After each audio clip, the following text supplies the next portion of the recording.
Hi hello నమస్తే welcome to 3TV Telugu. Andhra Pradesh రాష్ట్రంలో నారా చంద్రబాబు నాయుడు గారు ముఖ్యమంత్రిగా ప్రమాణ స్వీకారం చేసినప్పటి నుంచి కూడా మిగతా మంత్రుల పరిస్థితి ఏంటి, మిగతా మంత్రులకు ఏ శాఖలు అప్పగించబోతున్నారు, ముఖ్యంగా పవన్ కళ్యాణ్ గారికి ఏ శాఖను అప్పగించబోతున్నారు అని చెప్పేసి పెద్ద ఎత్తున చర్చ అయితే జరిగింది. అయితే నిన్ననే వస్తుంది అనుకున్నప్పటికీ కూడా నిన్న ఆ ప్రకటన రాలేదు. ఈ రోజు కొద్దిసేపటి క్రితమే నారా చంద్రబాబు నాయుడు గారు అంటే ఆంధ్రప్రదేశ్ ముఖ్యమంత్రి వర్యులు చంద్రబాబు నాయుడు గారు మిగతా మంత్రులందరూ కూడా అంటే ఆయనతో పాటు ఎవరెవరైతే ప్రమాణ స్వీకారం చేశారో ఆ మంత్రులందరికీ కూడా ఆయన శాఖలను కేటాయించడం జరిగింది. దాంట్లో భాగంగా ఒకసారి చూసుకున్నట్లయితే అందరూ ఊహించిన విధంగానే పవన్ కళ్యాణ్ గారికి ఉప ముఖ్యమంత్రిని ఇచ్చారు చంద్రబాబు నాయుడు గారు. సో దీంతో ఉత్సాహంగా అందరూ కూడా అంటే పవన్ అభిమానుల్లో మొత్తానికైతే ఉత్సాహం వెల్లువిరుస్తుందని కూడా మనం చెప్పుకోవచ్చు. పవన్ కళ్యాణ్ గారికి అందరూ అనుకున్న విధంగానే ఉప ముఖ్యమంత్రి పోస్టుతో పాటుగా పంచాయతీరాజ్, గ్రామీణ అభివృద్ధి, తాగునీటికి సంబంధించినటువంటి ఈ 3 శాఖలు కూడా ఆయనకు అప్పగించినట్లుగా మనకు స్పష్టంగా తెలుస్తా ఉంది. సో అదే విధంగా ఒకసారి నారా లోకేష్ గురించి మాట్లాడుకుంటే కనుక నారా లోకేష్ గారు గతంలో ఎమ్మెల్సీగా ఉన్న టైంలో ఐటీ శాఖ మంత్రివర్యులుగా పనిచేశారు. సో ఈసారి కూడా చంద్రబాబు నాయుడు గారు నారా లోకేష్ కు అదే ఐటీ శాఖను అప్పగిస్తూ ఉత్తర్వులు కూడా జారీ చేయడం జరిగింది. అయితే వాస్తవానికి ఇక్కడ మాట్లాడుకుంటే కనుక గతంలో వైఎస్ఆర్సీపీ ప్రభుత్వంలో హోంశాఖ మంత్రిగా తానేటి వనిత ఉన్నారు, ఒక మహిళ. అంతకు ముందు మేకతోటి సుచరిత ఉన్నారు, ఆమె కూడా హోంమంత్రిగానే. సో వీరిద్దరు కూడా ఎస్సీ అంటే మాదిగ సామాజిక వర్గానికి చెందినటువంటి వ్యక్తులు. సో ఈసారి టీడీపీ హయాంలో కూడా వంగలపూడి అనిత ఏదైతే ఎస్సీ సామాజిక వర్గం, ముఖ్యంగా మాదిగ సామాజిక వర్గానికి సంబంధించినటువంటి ఒక మహిళా నాయకురాలికి మరొకసారి చంద్రబాబు నాయుడు గారు హోంమంత్రిత్వ శాఖనైతే కట్టబెట్టడం జరిగింది. సో ఒకసారి హోంమంత్రిత్వ శాఖ గురించి మనం మాట్లాడుకుంటే కనుక మహిళలకు హోంమంత్రి ఇచ్చేటువంటి సాంప్రదాయం కానీ లేదా ఈ పద్ధతి కానీ గతంలో రాజశేఖర రెడ్డి గారి హయాంలో మొదలైంది.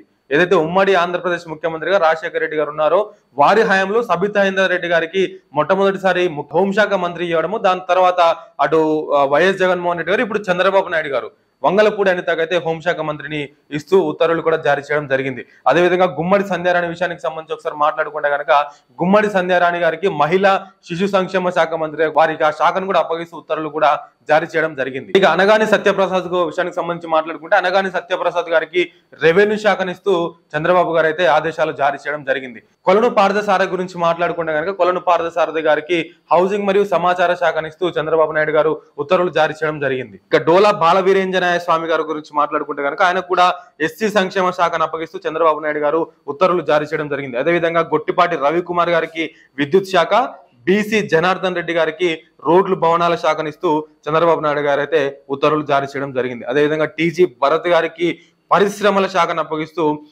చంద్రబాబు నాయుడు గారు అయితే ఉత్తర్వులు జారీ చేయడం జరిగింది. గుమ్మడి సంధ్యారాణి గురించి మాట్లాడుకుంటే గుమ్మడి సంధ్యారాణి గారికి మహిళా శిశు సంక్షేమ శాఖ, అదేవిధంగా గిరిజన శాఖనిస్తూ ఉత్తర్వులు కూడా జారీ చేయడం జరిగింది. అదేవిధంగా అనగాని సత్యప్రసాద్ గారికి రెవెన్యూ శాఖ, కొలను పార్థసారథి హౌసింగ్ మరియు సమాచార శాఖ, అదేవిధంగా డోలా బాలవీరేంజనాయ స్వామి గారికి సాంఘిక సంక్షేమ శాఖనిస్తూ కూడా ఉత్తర్వులు జారీ చేయడం జరిగింది. అదేవిధంగా సో ఇక అచ్చెన్నాయుడు గురించి మాట్లాడుకుంటే అచ్చెన్నాయుడు గారికి ఈసారి వ్యవసాయ శాఖనిచ్చారు చంద్రబాబు నాయుడు గారు. అదేవిధంగా పయ్యావల కేశవ్ గారికి ఆర్థిక శాఖ, కొల్లు రవీంద్ర గారికి గనులు మరియు జియాలజీ అండ్ అదేవిధంగా ఎక్సైజ్ శాఖను కూడా వారికి అప్పగించడం జరిగింది. మహమ్మద్ ఫరూక్ గారికి మైనారిటీ సంక్షేమ శాఖ, ఆనం రామ్ నారాయణ రెడ్డి గారికి ఎండోర్మెంట్ శాఖ, నారాయణ గారికి మున్సిపల్ మరియు అర్బన్ డెవలప్మెంట్ శాఖను చంద్రబాబు నాయుడు గారు అయితే అప్పగించడం జరిగింది. అదేవిధంగా నాదెండ్ల మనోహర్ గారికి ఆహార మరియు పౌర సరఫరాల శాఖను కూడా అప్పగించడం జరిగింది. నిమ్మల రామానాయుడు గారికి జలవనరుల మరియు అభివృద్ధి శాఖ మంత్రిగా చంద్రబాబు నాయుడు గారు అప్పగించడం జరిగింది. అదేవిధంగా సత్యకుమార్ గారికి ఆరోగ్య కుటుంబ సంక్షేమ, అదేవిధంగా వైద్య విద్య శాఖ మంత్రిగా వారిని నియమించడం జరిగింది. మండిపల్లి రాంప్రసాద్ రెడ్డి గారిని రవాణా శాఖ, యువజన సర్వీసులు మరియు క్రీడా శాఖ మంత్రిగా నియమించడం జరిగింది. కొండపల్లి శ్రీనివాస్ గారిని ఎంఎస్ఎంఈ, సెర్ఫ్, ఎన్ఆర్ఐ ఎంపవర్మెంట్ మంత్రిగా వారిని నియమిస్తూ చంద్రబాబు నాయుడు గారు అయితే ఉత్తర్వులు జారీ చేయడం జరిగింది. అదేవిధంగా వాసంశెట్టి సుభాష్ గారికి కార్మిక శాఖనిస్తూ కూడా చంద్రబాబు నాయుడు గారు ఉత్తర్వులు జారీ చేశారు. అదేవిధంగా ఎస్ సవిత గారికి బీసీ సంక్షేమం, అదేవిధంగా చేనేత శాఖను కూడా వారికి అప్పగించడం జరిగింది. టీజీ భరత్ గారికి పరిశ్రమలు, వాణిజ్యం మరియు ఆహార శుద్ధి శాఖ. సో ఈ విధంగా చంద్రబాబు నాయుడు గారు మంత్రులందరూ కూడా వారి వారి శాఖలను అయితే అప్పగించడం జరిగింది. సో ఈ మంత్రులందరూ కూడా రాబోయే రోజులు అంటే అతి కొద్ది రోజుల్లోనే వారి వారి ఛాంబర్లలో శాఖలకు సంబంధించినటువంటి పదవి బాధ్యతలు కూడా వారు చేపట్టబోతా ఉన్నారు. సో నాకు తెలిసింటే ఇంకొక 2 లేదా 3 రోజుల్లో పరిపాలన మొత్తం కూడా ఆంధ్రప్రదేశ్ రాష్ట్ర ప్రభుత్వం చేతుల్లోకి అయితే రాబోతా ఉంది. సో ఇది ఈ విధంగా ఉంటే ఏపీ టీడీపీ అధ్యక్షులుగా గతంలో అంటే ఈ రోజు వరకు పనిచేసినటువంటి అచ్చెన్నాయుడు గారిని కాదని ఏపీ టీడీపీకి నూతన అధ్యక్షుడిని నియమించారు చంద్రబాబు నాయుడు గారు.